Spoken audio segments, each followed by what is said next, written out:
नमस्ते दोस्तों, हमारे चैनल पर आपका स्वागत है। आज हम महाभारत के एक ऐसे रहस्य को उजागर करेंगे जो हर किसी के मन में सवाल उठाता है। पितामह भीष्म, जो कुरु वंश के सबसे शक्तिशाली योद्धा थे, उनका युद्ध से परहेज क्यों था? क्या थी वो वजह कि वे पूरे मन से युद्ध में नहीं उतरे? इस छोटी सी वीडियो में हम इस सवाल का जवाब ढूंढेंगे। तो लाइक करें, शेयर करें और सब्सक्राइब करना न भूलें। भीष्म पितामह का परिचय।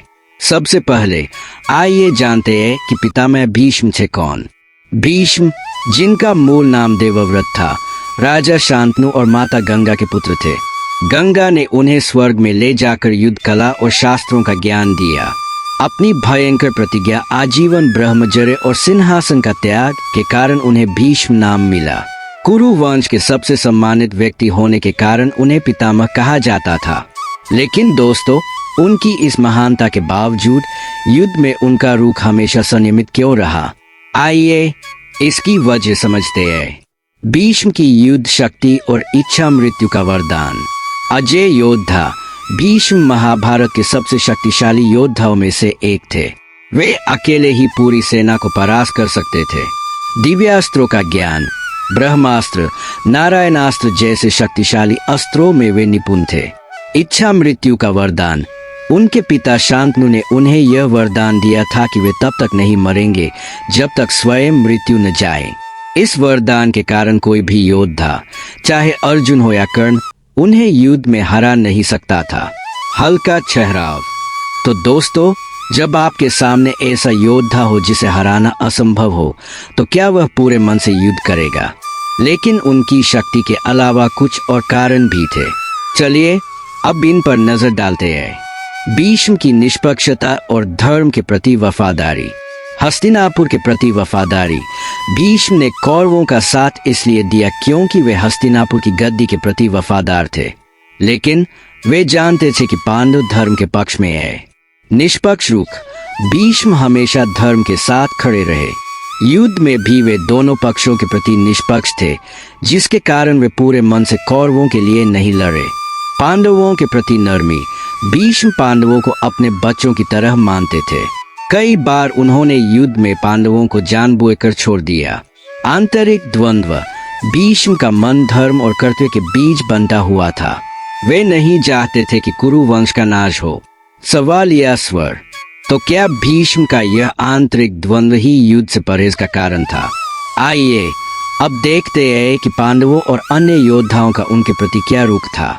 पांडवों और योद्धाओं का भीष्म के प्रति सम्मान। पांडवों का सम्मान। पांडव, खासकर युधिष्ठिर और अर्जुन, भीष्म को अपने दादा और गुरु समान मानते थे। उनके लिए भीष्म के खिलाफ हथियार उठाना अधर्म था। अर्जुन का संकोच। अर्जुन, जो सबसे महान धनुर्धर थे, भीष्म के सामने हमेशा संकोच करते थे। श्री कृष्ण को बार बार उन्हें प्रेरित करना पड़ता था। कौरवों का डर।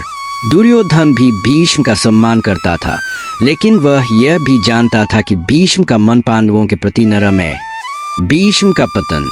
शिखंडी की भूमिका। पांडवों ने भीष्म को हराने के लिए शिखंडी को ढाल बनाया। शिखंडी पिछले जन्म में अम्बा थी, जिसके प्रति भीष्म का नियम था कि वे उनके खिलाफ हथियार नहीं उठाएंगे।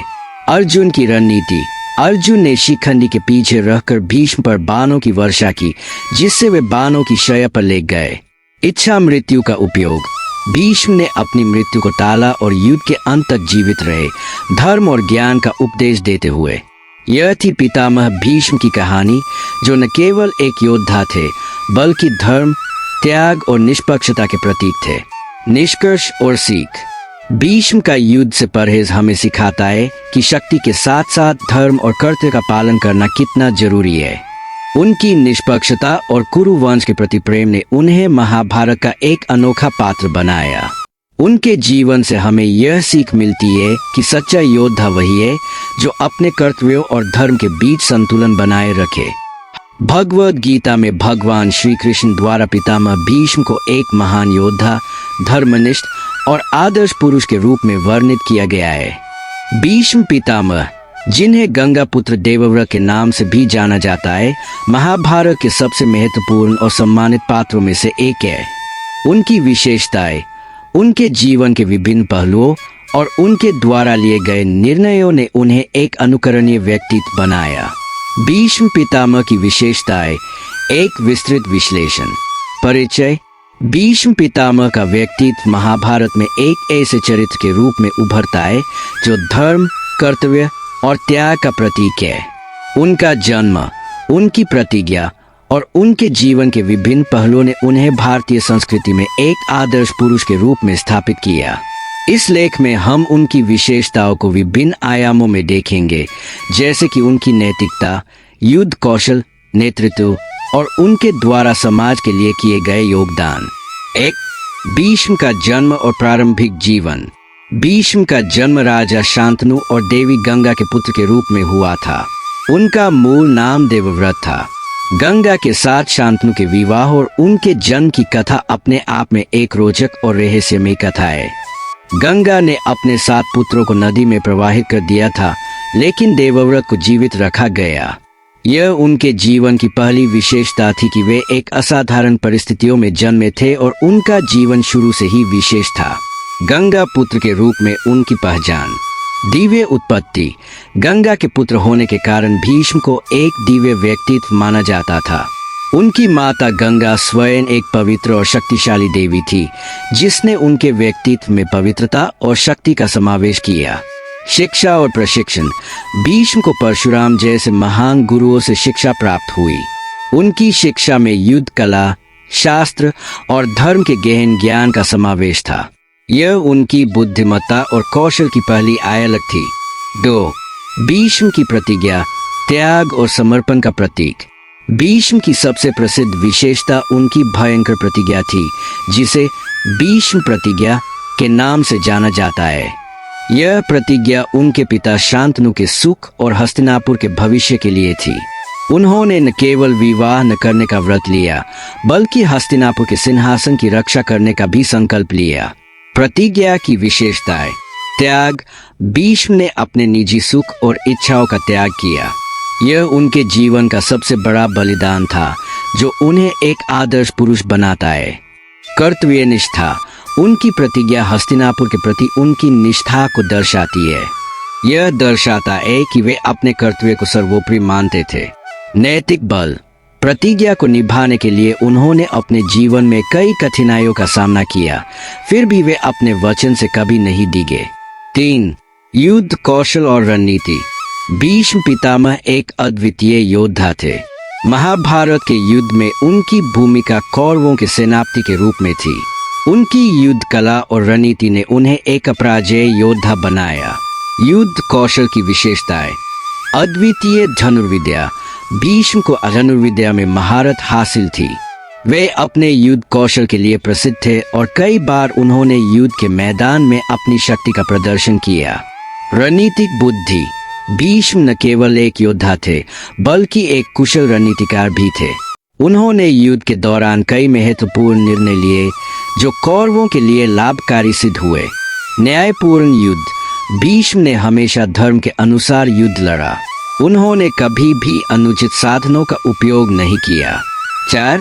धर्म और नैतिकता के प्रति समर्पण। भीष्म का जीवन धर्म और नैतिकता का एक उदाहरण है। उन्होंने अपने जीवन में कई बार ऐसे निर्णय लिए जो धर्म के अनुरूप थे, भले ही वे उनके लिए कठिन क्यों न हो। धर्म के प्रति उनकी विशेषताएं। निष्पक्षता। भीष्म ने हमेशा निष्पक्षता का पालन किया। उन्होंने पांडवों और कौरवों दोनों के प्रति समान व्यवहार किया, भले ही वे कौरवों के पक्ष में थे। सत्यनिष्ठा। भीष्म ने हमेशा सत्य का साथ दिया। उनकी सत्यनिष्ठा उनके चरित्र का एक महत्वपूर्ण हिस्सा थी। कर्तव्य के प्रति समर्पण। भीष्म ने अपने कर्तव्यों को कभी नहीं छोड़ा, चाहे वह हस्तिनापुर की रक्षा हो या युद्ध में अपनी भूमिका निभाना। 5. नेतृत्व और मार्गदर्शन। भीष्म पितामह न केवल एक योद्धा थे, बल्कि एक महान नेता और मार्गदर्शक भी थे। उन्होंने हस्तिनापुर के लिए कई महत्वपूर्ण निर्णय लिए और पांडवों और कौरवों दोनों को मार्गदर्शन प्रदान किया।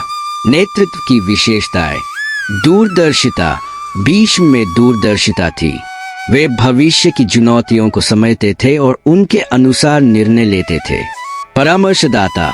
भीष्म ने कई बार धृतराष्ट्र और दुर्योधन को सही मार्ग पर चलने की सलाह दी, भले ही उनकी सलाह को अक्सर अनदेखा किया गया। प्रेरणादायक व्यक्तित्व। भीष्म का जीवन और उनके कार्य कई लोगों के लिए प्रेरणा का स्रोत थे। 6. भीष्म और नारी सम्मान। भीष्म का नारी सम्मान के प्रति दृष्टिकोण उनकी एक और महत्वपूर्ण विशेषता थी। उन्होंने हमेशा नारियों का सम्मान किया और उनके अधिकारों की रक्षा की। नारी सम्मान की विशेषताएं। अम्बा के प्रति व्यवहार। हालांकि अम्बा के साथ उनकी कहानी दुखद रही, लेकिन भीष्म ने कभी भी उनकी भावनाओं का अपमान नहीं किया। कुंती और द्रौपदी के प्रति सम्मान। भीष्म ने कुंती और द्रौपदी जैसी नारियों का हमेशा सम्मान किया और उनकी रक्षा के लिए कदम उठाए। नारी शक्ति में विश्वास। भीष्म का मानना था कि नारियां समाज का एक महत्वपूर्ण हिस्सा है और उनकी गरिमा की रक्षा करना प्रत्येक पुरुष का कर्तव्य है। 7. भीष्म का दार्शनिक पक्ष। भीष्म न केवल एक योद्धा और नेता थे, बल्कि एक गहन दार्शनिक भी थे। महाभारत के शांति पर्व में उन्होंने युधिष्ठिर को धर्म, नीति और जीवन के विभिन्न पहलुओं पर गहन उपदेश दिए। दार्शनिक विशेषताएं। धर्म का गहन ज्ञान। भीष्म को धर्म के सूक्ष्म पहलुओं का गहन ज्ञान था। उन्होंने युधिष्ठिर को धर्म के विभिन्न रूपों और उनके महत्व के बारे में बताया। जीवन दर्शन। भीष्म का जीवन दर्शन कर्तव्य, त्याग और सत्य पर आधारित था। उन्होंने युधिष्ठिर को जीवन के कठिन निर्णयों का सामना करने की प्रेरणा दी। आध्यात्मिकता। भीष्म का आध्यात्मिक पक्ष उनके जीवन के अंतिम दिनों में विशेष रूप से उभर कर सामने आया, जब उन्होंने अपनी मृत्यु को स्वीकार किया और धर्म के मार्ग पर चलने की सलाह दी। 8. भीष्म और महाभारत युद्ध। महाभारत युद्ध में भीष्म की भूमिका अत्यंत महत्वपूर्ण थी। उन्होंने कौरवों के सेनापति के रूप में युद्ध लड़ा, लेकिन उनकी नैतिकता और धर्म के प्रति निष्ठा ने उन्हें एक अद्वितीय स्थान प्रदान किया। युद्ध में उनकी विशेषताएं। नैतिकता का पालन। भीष्म ने युद्ध में धर्म का पालन किया। उन्होंने कभी भी अनुचित साधनों का उपयोग नहीं किया। पांडवों के प्रति स्नेह। भले ही वे कौरवों के पक्ष में थे, लेकिन उनके मन में पांडवों के प्रति स्नेह था। यह उनकी निष्पक्षता और मानवता को दर्शाता है। मृत्यु की स्वीकृति। जब भीष्म को पता चला कि उनकी मृत्यु निकट है, उन्होंने इसे शांति और गरिमा के साथ स्वीकार किया। 9. भीष्म का अंत और उनकी विरासत। भीष्म की मृत्यु महाभारत की सबसे मार्मिक घटनाओं में से एक है। उन्होंने अपनी मृत्यु को स्वेच्छा से चुना और अपने अंतिम समय में भी धर्म और कर्तव्य का पालन किया। उनकी मृत्यु की विशेषताएं। इच्छा मृत्यु का वरदान। भीष्म को अपने पिता से इच्छा मृत्यु का वरदान प्राप्त था, जिसके कारण वे अपनी मृत्यु का समय स्वयं चुन सकते थे। यह उनकी शक्ति और नियंत्रण का प्रतीक था। अंतिम उपदेश। अपने अंतिम दिनों में भीष्म ने युधिष्ठिर को धर्म और नीति का गहन ज्ञान दिया, जो उनकी बुद्धिमत्ता और दार्शनिकता को दर्शाता है। विरासत। भीष्म की विरासत आज भी भारतीय संस्कृति में जीवित है। उनका जीवन और उनके कार्य हमें कर्तव्य, त्याग और धर्म के महत्व को सिखाते हैं। 10. भीष्म का आधुनिक संदर्भ में महत्व। आज के समय में भीष्म का चरित्र और उनकी विशेषताएं प्रासंगिक है। उनका जीवन हमें कई महत्वपूर्ण सबक सिखाता है, जैसे कि कर्तव्यनिष्ठा, नैतिकता और त्याग। आधुनिक संदर्भ में उनकी विशेषताएं। नेतृत्व का आदर्श। भीष्म का नेतृत्व आज के नेताओं के लिए एक प्रेरणा है। उनकी निष्पक्षता और दूरदर्शिता आज भी प्रासंगिक है। नारी सम्मान। भीष्म का नारी सम्मान के प्रति दृष्टिकोण आज के समाज के लिए एक महत्वपूर्ण सबक है। नैतिकता का महत्व। भीष्म का जीवन हमें सिखाता है कि नैतिकता और धर्म का पालन करना कितना महत्वपूर्ण है, भले ही वह कठिन क्यों न हो। निष्कर्ष। भीष्म पितामह का जीवन और उनकी विशेषताएं भारतीय संस्कृति और साहित्य में एक अमिट छाप छोड़ती है। उनका त्याग, उनकी कर्तव्यनिष्ठा, उनकी नैतिकता और उनकी बुद्धिमत्ता उन्हें एक आदर्श पुरुष बनाती है। उनका जीवन हमें सिखाता है कि धर्म और कर्तव्य का पालन करना कितना महत्वपूर्ण है, भले ही इसके लिए हमें अपने निजी सुख और इच्छाओं का त्याग क्यों न करना पड़े। भीष्म पितामह की विशेषताएं न केवल महाभारत के संदर्भ में महत्वपूर्ण है, बल्कि आज के आधुनिक समाज में भी हमें प्रेरणा देती है। तो दोस्तों, अब आप समझ गए होंगे कि पितामह भीष्म का युद्ध से परहेज क्यों था। उनकी कहानी हमें आज भी प्रेरित करती है। दोस्तों, आपको यह वीडियो कैसी लगी कमेंट में जरूर बताएं। अगर आप महाभारत की और कहानियां सुनना चाहते हैं तो हमारे चैनल को सब्सक्राइब करें और बेल आइकन दबाएं। अगली वीडियो में मिलते हैं, तब तक के लिए जय श्री कृष्ण।